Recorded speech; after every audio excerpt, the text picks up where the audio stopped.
बिस्मिल्लाहिर्रहमानिर्रहीम। अस्सलाम वालेकुम। इनसाइड स्टोरी के साथ मैं मोहसिन बिलाल। आज के वीलाग का मौजू शहबाज गिल, हाफिज साद हुसैन रिजवी और जो मौजूदा सियासी सूरत हाल है, ख़बरें क्या हैं। तो काशिफ सुलेमान भाई पहले भी हमने एक वीलाग इनके साथ किया है। बड़े सीनियर जर्नलिस्ट हैं, लाहौर बेस्ड जर्नलिस्ट हैं, यानी 2 दहाइयों पर मुहित इनका तजर्बा है। काशिफ भाई, हाफिज साद रिजवी और तहरीक लब्बैक पर आने से पहले थोड़ा सा ये बताइएगा कि वफाक और पंजाब शहबाज गिल के मामले पर जो मामला अटका हुआ है, ये ऊंट किस करवट बैठेगा। जहाँ तक मुझसे शहबाज गिल की बात है, अगर हम शहबाज गिल को लें तो आहिस्ता आहिस्ता जिस बात को लाइट लिया जा रहा था, अब वो नज़र आना शुरू हुआ है कि ये मामला इतना सीधा नहीं है। अब इस मामले ने एक संजीदगी इख्तियार कर ली है और दोनों जानिब से नज़र आता है कि अपनी पोजीशंस ले ली गई हैं। और शहबाज गिल के हवाले से ख़ास तौर पे जो पोजीशन ली गई है, वो अगर हम तरीक़े इंसाफ की जानिब से देखें तो आहिस्ता आहिस्ता तरीक़े इंसाफ के लोग जो हैं वो शहबाज गिल के बयान से बैकफुट होते जा रहे हैं। जहाँ वज़ीर आला पंजाब ने तनकीद का निशाना बनाया है कि उनको ये अल्फाज नहीं कहने चाहिए थे, वहाँ जो सेनेटर फैसल जुवेद हैं उन्होंने भी कहा, हत्ता कि कप्तान का खुद भी ये कहना है कि कुछ अल्फाज थे जो नहीं कहने चाहिए थे। लेकिन अब जो मामला उनका बनना शुरू हुआ, अगर हम इसमें देखें तो कहा जा रहा है कि उन पर तशद्दुद किया गया, बरहना करके उनको जो है वो मारा गया। और इस हवाले से एक साबिक वफाकी वज़ीर हैं जिनका ये कहना था कि हमारे पास उसकी फुटेजेस और तस्वीरें भी हम इकट्ठे थे जब ये बात हुई वहाँ पे।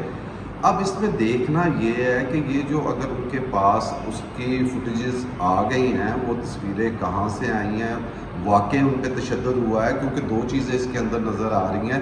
एक चीज़ ये कहा जा रहा है कि तशद्दुद हुआ, और जब हम ये कर्नल हाशिम डोगर का बयान सुनते हैं तो उन्होंने कहा कि कोई ऐसा नहीं कर सकता। अब इसमें एक इख्तिलाफ ये नज़र आया कि उन्होंने कहा कि वो जेल नहीं, वो थाने के अंदर जो है उनके ऊपर तशद्दुद किया गया था। तो अब जानना ये है कि इस तशद्दुद का या उन पे जो किया जा रहा है वो मकसद क्या है, क्या उनके पास कोई ऐसे एविडेंस हैं जो तरीके इंसाफ को डैमेज कर सकते हैं। काशिफ भाई, हमारी हाफिज साद हुसैन रिजवी से मुलाकात हुई तो कोट लखपत जेल के हवाले से हमने उनसे पूछा तो उन्होंने कहा कि मुझे एक ऐसी कोठरी में रखा गया था कि जहाँ पर कोई एक दिन भी नहीं गुजार सकता। दूसरी जानिब अगर शहबाज गिल की बात की जाए तो बड़े सीनियर रिपोर्टर हैं दी नेशन के इसरार राजपूत। उन्होंने बाई लाइन के साथ दी नेशन में 2 स्टोरीज उनकी छपी कि शहबाज गिल जब आए तो इन्हें साथ ही B क्लास दे दी गई थी, जिसमें तमाम सहूलियात थी, वाटर कूलर था, LCD थी, टेबल था, मेट्रेस था।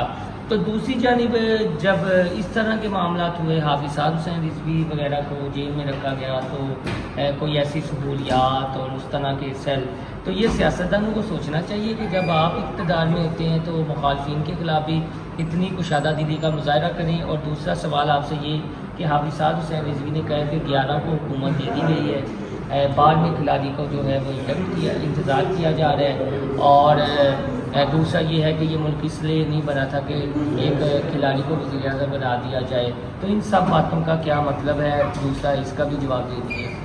देखेंगे वो अब के ना ये शुरू हो गए हैं, एक वैसे छिड़ गई है कि जब जिस तरह तरीके इंसाफ आई थी तो ये बात की गई थी कि 2 पार्टियों से हट के कोई तीसरी जमात को भी मौका दिया जाए। तो जहाँ तक तरीके लब्बैक की बात है तो उनका एक वोट बैंक तो हमें इलेक्शंस में नज़र आया, और अब वो ये कहते हैं कि ये ज़मीन जो है वो सियासतदानों के हवाले से कोई इतनी बंजर नहीं है, तरीके लब्बैक जो है वो मौजूद है, उसको मौका दिया जाना चाहिए, हम एक वोट बैंक रखते हैं।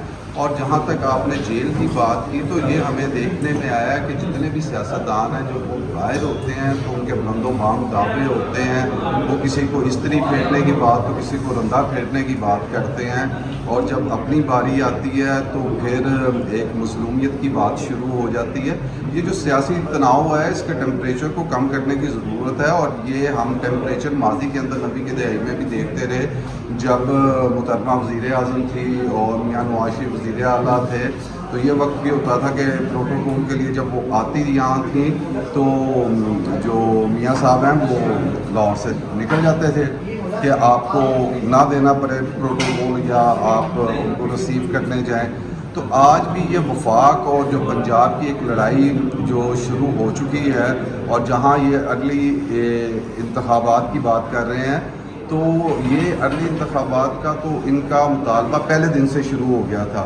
آج 3.5 ماہ کے بعد بھی یہ ہے اور اب بھی جو صورتحال نظر آ رہی ہے اگلے 3.5 ماہ کے بعد بھی یہ رہے گا. اور جہاں تک جیل میں رکھنے کی بات تھی تو بتا دوں کہ رانا ثناء اللہ جو اندر رہے تو جو ذرائع بتاتے تھے کہ انہوں نے ایک جنرل جو جیل ہے پارٹی بنسبت دوسرے سیاسی لیڈروں کی جگہ کہ ان کے ساتھ بالکل اسی طرح سلوک کیا گیا جو ایک عام قیدی کے ساتھ کیا جاتا ہے. اور اب جو یہ معاملات جو سنجیدگی اختیار کر رہے ہیں تو اس حوالے سے تحریک انصاف کے حلقوں کے اندر ایک پریشانی تو یہ پائی جاتی ہے. بتا دیجیے گا اس ساری صورتحال سے دا بیک کیسے فائدہ اٹھا سکتی ہے اور جس طرح جماعت اسلامی نے بھی ایک کمپین اب شروع کی ہے تحریک بجلی کے بلوں میں جو اضافی ٹیکسیز ہیں کیا دا بیک کو بھی اس طرح کے عوامی ایشوز اٹھانے کی ضرورت ہے؟ چلے ساتھ ساتھ الیکشن مہم تو جاری رہے گی. آپ کیا دیکھتے ہیں؟ اور لاہور جس نے بھٹو کو تحریک بخشی ہماری جو فروکی بھائی سے بات ہوئی یہ نواز شریف یہاں سے عمران خان آپ نے اپنی آنکھوں سے بنتے ہوئے دیکھا یہاں سے تو خالد رضوی کا تو تھا 7 تحریک لبیک کہ آپ دیکھتے ہیں کہ یہ اپرچونٹی ہے اور اس سے فائدہ اٹھا سکتے ہیں. جہاں تک آپ نے لاہور کی سیاست کی بات کی تو جی لاہور ایک وہ جگہ تھی جہاں سے ذوالفقار علی بھٹو یا محترمہ بے نظیر بھٹو انہوں نے یہاں سے الیکشن لڑے اور جیتے. اور لاہور کی سیاست پاکستانی سیاست کا رخ جو ہے وہ متعین کرتی ہے اس حوالے سے کیونکہ تحریک لبیک جو ہے وہ لاہور بیس جماعت ہے. خادم حسین رضوی کے بہت سارے فالوورس ہیں اور انہوں نے جو ابھی تک جو ان کی سیاست ہے وہ ایک جو مذہبی فیکٹر ہے اس کے حوالے سے جو ہے وہ گھوم رہی ہے. جو جس طرح آپ نے سیاسی ایشوز کی بات کی یا عوامی ایشوز کی بات کی اس کو بھی ایڈریس کرنا چاہیے. جس طرح بجلی کا ہو پیٹرول کا ہو یا عوامی مسائل روزمرہ اشیاء کی قیمتوں میں اضافہ اس کو بھی وہ ایڈریس کریں تو ان کے جو فالوورز ہیں اس کے اندر ووٹر اور سپورٹرز کے اندر اضافہ ہو سکتا ہے. لیکن ان کے ووٹر اور سپورٹر ان کو ایک سیاسی حقیقت مانتے ہوئے آپ اس بات کو بھی تسلیم کریں کہ بیک ڈور چینل ہوں یا ان سے ملاقاتیں تو مختلف سیاسی جماعتوں کے لوگوں نے جا کے ان سے ملاقاتیں کی. کچھ لوگوں نے ملاقاتیں کی تو پارٹی کے اندر بھی ان کے اوپر تنقید ہوئی. تحریک انصاف کے بھی گئے تو یہ جو ملاقاتیں ہوئی تو لوگ ان کو ایک حقیقت سمجھتے ہیں. جہاں تک جماعت اسلامی کی بات ہے جماعت اسلامی ایک پاکستان کی منظم اور ڈسپلن جماعت ہے. لیکن افسوس کے ساتھ کہنا پڑتا ہے کہ قاضی صاحب کے بعد ان کے ووٹ بینک کے اندر جو ہے وہ کمی نظر آئی جبکہ ان کے ووٹ کے اندر اضافہ ہونا چاہیے تھا لیکن اس طرح کا ووٹ بینک میں اضافہ نہیں ہو سکا. ہم یہ دیکھتے ہیں کہ نبی کے ایلیمنٹ جو ووٹ ان کے امیدوار لیتے تھے اس سے بھی ووٹ 2018 کے الیکشن کے اندر ان کے پہلے سے بھی کم ہو گئے. تو اس کے لیے ضروری ہے کہ اب جو مذہبی جماعتیں ہیں وہ بھی جب ایک نعرہ لے کے اتحاد امت کا دائی بن کے آ جاتے ہیں تو ان کو یاد آ جاتا ہے کہ یہ وقت کی ضرورت ہے اور ناگزیر ہے. جی بالکل کاشف بھائی ہمارے ساتھ تھے. ان کی بھی رائے یہ ہے کہ اپرچونٹی ہے لبیک کے لیے کہ سیاسی طور پر یہ جو عوامی ایشوز ہیں اب انہیں بھی ہائی لائٹ کیا جائے.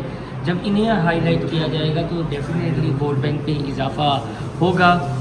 اپنے فیڈ بیک سے ہمیں لازمی آگاہ کیجیے گا اور ہماری ویڈیو کو لائک سبسکرائب چینل کو لازمی کیجیے گا. اللہ حافظ.